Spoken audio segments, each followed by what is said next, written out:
Joshua chapter 16. The land given to Ephraim and West Manasseh. The allotment for the descendants of Joseph extended from the Jordan River near Jericho, east of the springs of Jericho, through the wilderness and into the hill country of Bethel. From Bethel, that is Luz, it ran over to Ataroth in the territory of the Arkites. Then it descended westward to the territory of the Japhethites as far as lower Beth Horon, then to Gezer and over to the Mediterranean Sea. This was the homeland allocated to the families of Joseph's sons, Manasseh and Ephraim. The land given to Ephraim. The following territory was given to the clans of the tribe of Ephraim. The boundary of their homeland began at Ataroth Adar in the east. From there it ran to upper Beth Horon, then on to the Mediterranean Sea. From Mikmethoth on the north, the boundary curved eastward past Tanath Shiloh to the east of Genoa. From Genoa it turned southward to Ataroth and Arah, touched Jericho, and ended at the Jordan River. From Tappuah the boundary extended westward, following the Kana ravine to the Mediterranean Sea. This is the homeland allocated to the clans of the tribe of Ephraim. In addition, some towns with their surrounding villages in the territory allocated to the half-tribe of Manasseh were set aside for the tribe of Ephraim. They did not drive the Canaanites out of Gezer, however, so the people of Gezer live as slaves among the people of Ephraim to this day.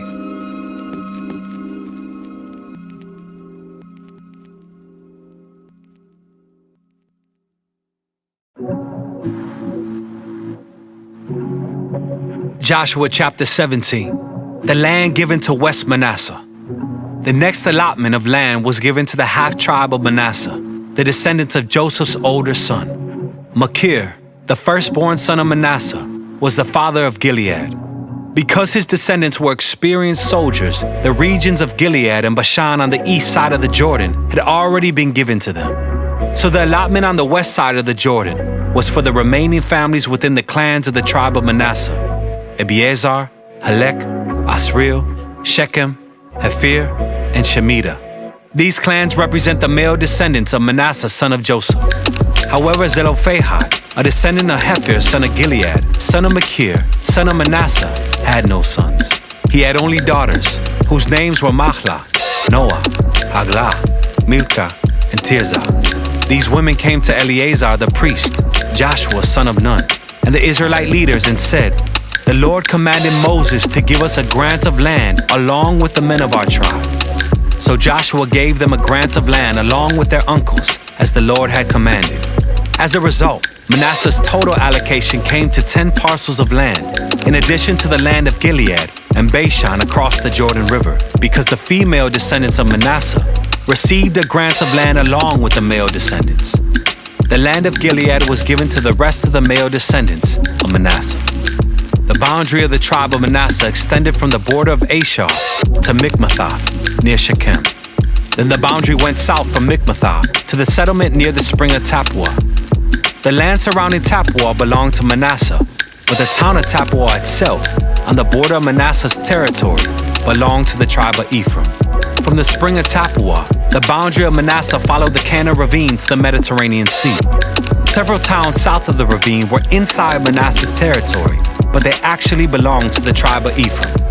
In general, however, the land south of the ravine belonged to Ephraim, and the land north of the ravine belonged to Manasseh.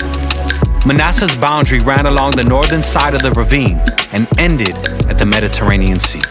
North of Manasseh was the territory of Asher, and to the east was the territory of Issachar.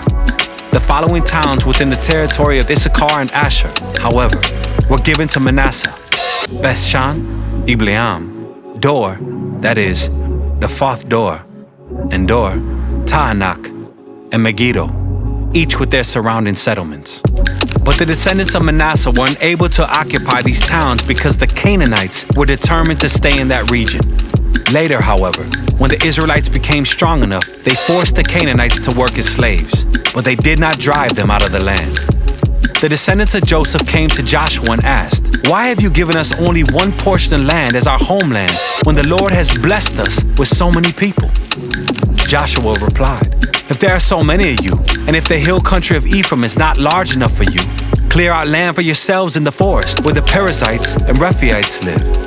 The descendants of Joseph responded, "It's true that the hill country is not large enough for us, but all the Canaanites in the lowlands have iron chariots, both those in Bethshan and its surrounding settlements and those in the valley of Jezreel. They are too strong for us." Then Joshua said to the tribes of Ephraim and Manasseh, the descendants of Joseph, "Since you are so large and strong, you will be given more than one portion. The forests of the hill country will be yours as well. Clear as much of the land as you wish and take possession of its farthest corners. And you will drive out the Canaanites from the valleys too, even though they are strong and have iron chariots."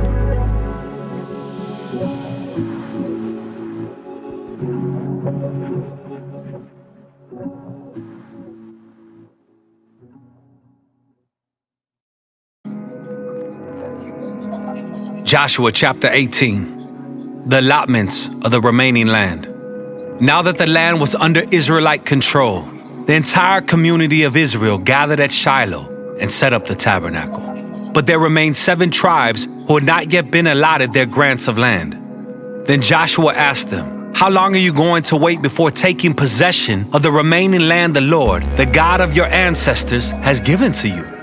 Select 3 men from each tribe, and I will send them out to explore the land and map it out. They will then return to me with a written report of their proposed divisions of their new homeland. Let them divide the land into 7 sections, excluding Judah's territory in the south and Joseph's territory in the north.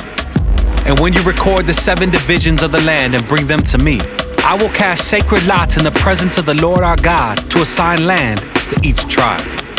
The Levites, however, will not receive any allotment of land. Their role as priests of the Lord is their allotment. And the tribes of Gad, Reuben, and the half-tribe of Manasseh won't receive any more land, for they have already received their grants of land, which Moses, the servant of the Lord, gave them on the east side of the Jordan River."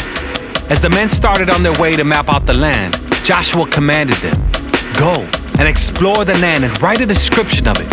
Then return to me, and I will assign the land to the tribes by casting sacred lots here in the presence of the Lord at Shiloh."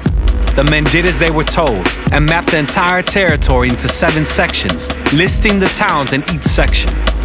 They made a written record and then returned to Joshua in the camp at Shiloh. And there at Shiloh, Joshua cast sacred lots in the presence of the Lord to determine which tribe should have each section. The land given to Benjamin. The first allotment of land went to the clans of the tribe of Benjamin. It lay between the territory assigned to the tribes of Judah and Joseph. The northern boundary of Benjamin's land began at the Jordan River, went north of the slope of Jericho, then west through the hill country and the wilderness of Beth-aven. From there the boundary went south to Luz, that is, Bethel, and proceeded down to Ataroth Adar, on the hill that lies south of lower Beth-horon. The boundary then made a turn and swung south along the western edge of the hill, facing Beth-horon, ending at the village of Kiriath Baal, that is, Kiriath Jearim, a town belonging to the tribe of Judah. This was the western boundary. The southern boundary began at the outskirts of Kiriath Jearim. From that western point it ran to the spring at the waters of Nephtoah, and down to the base of the mountain beside the valley of Ben Hinnom, at the northern end of the valley of Rephaim. From there it went down the valley of Hinnom, crossing south of the slope where the Jebusites lived, and continued down to En-Rogel. From En-Rogel the boundary proceeded in a northerly direction and came to En-Shemesh and on to Geliloth, which is across from the slopes of Adumim. Then it went down to the stone of Bohan. Bohan was Reuben's son. From there it passed along the north side of the slope overlooking the Jordan Valley. The border then went down into the valley, ran past the north slope of Beth Hoglah, and ended at the north bay of the Dead Sea, which is the southern end of the Jordan River. This was the southern boundary. The eastern boundary was the Jordan River. These were the boundaries of the homeland allocated to the clans of the tribe of Benjamin. The towns given to Benjamin. These were the towns given to the clans of the tribe of Benjamin: Jericho, Beth Hoglah, and Mekhaziz, Beth Arabah, Zemaraim, Bethel, Avim, Pera, Ophrah, Kephar Ammoni, Afni, and Geba. 12 towns with their surrounding villages. Also, Gibeon, Ramah, Beroth, Mizpah, Kephirah, Mozah, Rekem, Erpil, Teralah, Zelah, Aelef, the Jebusite town, that is Jerusalem, Gibeah, and Kiriath Jearim, 14 towns with their surrounding villages. This was the homeland allocated to the clans of the tribe of Benjamin.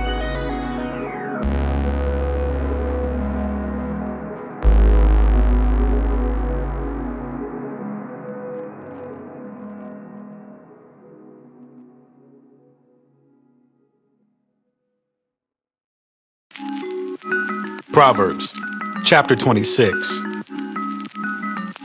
Honor is no more associated with fools than snow with summer, or rain with harvest. Like a fluttering sparrow or a darting swallow, an undeserved curse will not land on its intended victim. Guide a horse with a whip, a donkey with a bridle, and a fool with a rod to his back. Don't answer the foolish arguments of fools, or you will become as foolish as they are. Be sure to answer the foolish arguments of fools, or they will become wise in their own estimation. Trusting a fool to convey a message is like cutting off one's feet or drinking poison. A proverb in the mouth of a fool is as useless as a paralyzed leg. Honoring a fool is as foolish as tying a stone to a slingshot. A proverb in the mouth of a fool is like a thorny branch brandished by a drunk. An employer who hires a fool or a bystander is like an archer who shoots at random. As a dog returns to its vomit, so a fool repeats his foolishness. There is more hope for fools than for people who think they are wise. The lazy person claims, "There's a lion on the road. Yes, I'm sure there's a lion out there." As the door swings back and forth on its hinges, so the lazy person turns over in bed. Lazy people take food in their hand, but don't even lift it to their mouth. Lazy people consider themselves smarter than 7 wise counselors. Interfering in someone else's argument is as foolish as yanking a dog's ears.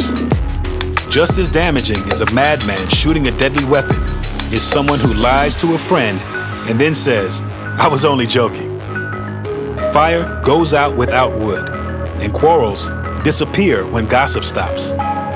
A quarrelsome person starts fights as easily as hot embers light charcoal or fire lights wood. Rumors are dainty morsels that sink deep into one's heart. Smooth words may hide a wicked heart, just as a pretty glaze covers a clay pot. People may cover their hatred with pleasant words, but they're deceiving you. They pretend to be kind but don't believe them. Their hearts are full of many evils. While their hatred may be concealed by trickery, their wrongdoing will be exposed in public.